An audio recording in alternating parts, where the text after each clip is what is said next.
नमस्कार. आज आपण एम. स्वामी महाराजांच्या जीवनातील एक अत्यंत विलक्षण प्रसंग जाणून घेणार आहोत.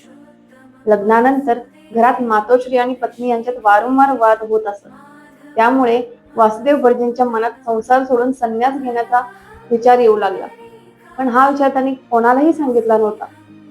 याच काळात ते सावंतवाडीत अळवणी वैद्य यांच्याकडे गेले. तिथून ते विष्णुपंत अनावकर यांच्या घरी गेले. अनावकर यांच्या घरी एका व्यक्तीच्या अंगात पिशाचाचा संचार होत असे. त्या पिशाच्याने वासुदेव भटजींना पाहताच म्हटले, या भटजींनी संन्यास घेण्याचे ठरवले आहे, पण अजून त्यांच्या संन्यासाची वेळ आलेली नाही. त्यांच्याकडून पुढे अनेक महान कार्य घडणार आहेत. हे ऐकून वासुदेव भटजी आश्चर्यचकित झाले, कारण त्यांच्या मनातील हा विचार त्यांनी कोणालाच सांगितला नव्हता. यानंतर त्या पिशाच्याने आपल्या पूर्वजन्माची कथा सांगितली. तो म्हणाला, पूर्वजन्मी मी वेदाध्यायी ब्राह्मण होतो, पण एकदा रागाच्या भरात माझ्या हातून एका निरपराध गायीचा मृत्यू झाला.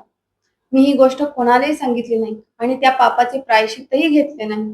त्यामुळे मृत्यूनंतर मला पिशाची योनी प्राप्त झाली. त्या पिशाच्याने आपल्या पूर्वजन्मातील पापाची कथा सांगितली आणि कर्माचे फळ कधीच चुकत नाही हा महत्वाचा संदेश दिला. हे ऐकून वासुदेव भटजींना कर्म सिद्धांताची अधिक प्रचिती आली.